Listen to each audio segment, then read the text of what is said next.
뉴욕시가 이르면 6월 초 경제 재개 1단계에 돌입할 전망입니다.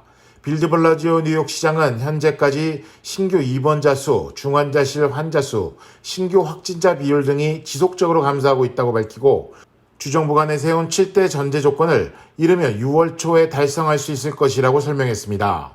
또한 드블라지오 시장은 1단계에 돌입하면 주정부의 가이드라인에 따르겠지만 뉴욕시의 실정에 맞게 일부 수정할 수도 있다고 전했습니다. 주정부의 단계별 경제 정상화 계획에 따르면 1단계에서는 건설, 제조, 도매업이 허용되고 2단계에 진입하게 되면 전문 서비스 분야와 소매업계, 부동산업계 등이 재개됩니다. 이후 3단계에서는 식당과 호텔, 4단계는 예술, 오락, 교육 순으로 사회적 거리두기 준수하에 허용됩니다. 현재 뉴욕시는 경제재개 돌입을 위한 7대 전제 조건 중 3가지 조건을 충족하지 못하는 것으로 나타났습니다. IMTV 뉴스 김일강입니다. 연방하원은 다음 주 소기업 급여보호 프로그램인 PPP에 대한 대출금 탕감 조건을 대폭 완화하는 법안을 표결에 붙일 예정입니다.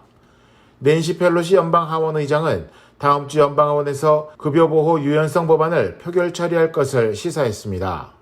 민주당의 딘 필립스 연방하원 의원과 공화당 침 로이 연방하원의회에 의해서 초당적으로 발의된 이 법안은 신종 코로나 바이러스 감염증 사태 대응을 위한 경기 부양 패키지 지원법 중 PPP 조항에 대해서 수정하는 것을 주 내용으로 하고 있습니다. 주요 내용은 8주 기간이 넘는 사용 금액에 대해서도 탕감을 해주고 비급여 비용을 대출 금액의 25%로 제한하는 조항을 삭제했습니다. 또한 총 대출 기간을 2년으로 제한하는 조항을 삭제했습니다. 현재 PPP는 대출 후 8주 이내 사용한 비용에 대해서 대출금을 탕감받을 수 있는데 사용 비용 중 급여가 75% 이상을 차지해야 합니다. PPP 대출 탕감 조건 완화에 대해서는 공화민주 양당 의원들이 고르게 지지하는 것으로 보여 법안 통과 가능성이 높다는 평가를 받고 있어 법안 통과의 귀추가 주목되고 있습니다. IMTV 뉴스 김일강입니다. 필 머피 뉴저지 주지사가 미용실이나 체육관 등 실내 비즈니스도 곧 재개될 수 있을 것이라고 전했습니다. 머피 주지사는 구체적인 시작 시점은 언급하지 않은 채 수주 안에 실내에서 이루어지는 비즈니스 재개가 조건부로 시작될 수 있을 것이라고 밝혔습니다. 특히 일부 공화당 의원과 일부 업주들은 머피 주지사의 경제활동 제재가 너무 지나치다는 입장을 밝히고 소송을 제기하는 등 반발하는 움직임이 있어 조속한 영업 재개에 힘을 실어주고 있습니다. 공화당의 마이클 테레사 주 상원의원과 4명의 업주들은 주 법원에 머피 주지사의 비필수 사업체 운영 중단 행정명령을 중지해달라며 소송을 제기한 바 있습니다. 이들은 소장에서 일부 대형업체는 필수적이라는 이유로 영업을 허용한 반면 수많은 스몰 비즈니스들은 비필수로 분류돼 금지되고 있다며 머피 주지사의 행정명령은 불공정하다고 주장했습니다. IMTV 뉴스 김일강입니다.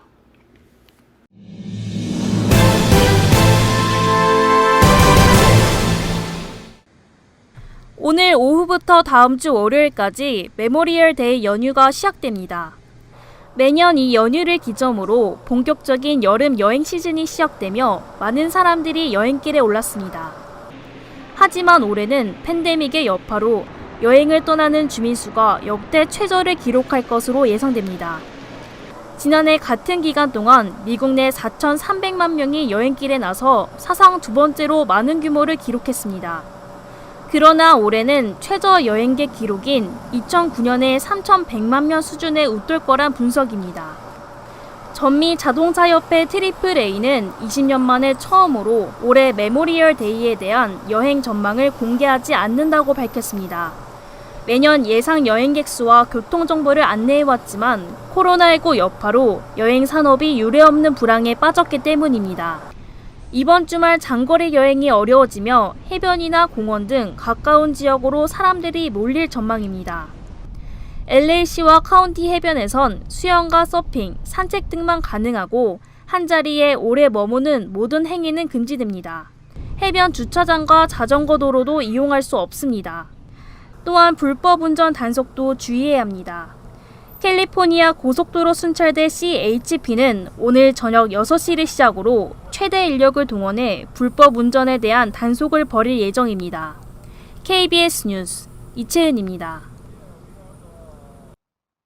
캘리포니아주의 신규 확진자 수가 연일 2,000명을 넘어서고 있습니다. 하루 평균 1,850명의 확진자가 나오고 있는 것인데 이는 코로나19 확산이 시작된 이후 가장 높은 수치입니다. 최근 들어 신규 확진자가 늘어나고 있는 원인은 코로나19 검사 확대에 따른 것으로 풀이됩니다. 지난 일주일 동안 코로나19 검사를 받은 캘리포니아 주민은 31만 4,528명, 지난주에 기록된 25만 6,556명보다 25%나 증가했습니다. 많은 사람들이 검사를 받고 있기 때문에 신규 확진자가 늘어나고 있다고 볼 수 있는 겁니다. 하지만 바이러스 전파 속도는 기존에 비해 늦어지고 있습니다. 지난주 확진 판정을 받은 사람의 비율은 4.8%였으나 이번 주에는 더 많은 검사가 진행됐음에도 4.1%로 소폭 감소세를 보였습니다. 개빈 뉴섬 주지사는 각 카운티들이 기준을 충족할 경우 스스로 경제 정상화로 갈 수 있다고 밝힌 바 있습니다. 검사 인구 1,000명당 1.5명의 확진자가 나오는 것이 기준인데 이번 주에는 1.12명의 확진자만 나왔습니다. 바이러스 전파가 주춤해진 것으로 나타나며 LA 카운티는 본격적인 경제 정상화를 앞두고 있습니다. LA 카운티 슈퍼바이저 위원회는 어제 주지사에게 모든 소매업체의 영업 재개를 촉구하는 서한까지 발송했는데 당장 생계에 어려움을 겪고 있는 중소업체들의 불만이 높아지고 있는 것이 하나의 원인으로 분석됩니다. LA 카운티 보건국은 코로나19 바이러스 전파가 완화된 이유를 자택격리 행정명령 등 다양한 제한에 따른 것으로 보고 있습니다. 팬데믹 초기에는 감염자 1명이 다른 3명에게 전파했지만 지금은 1명 미만으로 줄어든 것으로 집계되고 있습니다.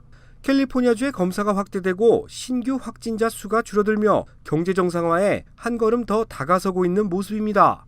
이번 주 메모리얼데이 연휴에 얼마나 많은 사람들이 바이러스에 노출될지가 경제 정상화의 판세를 결정할 것으로 보입니다.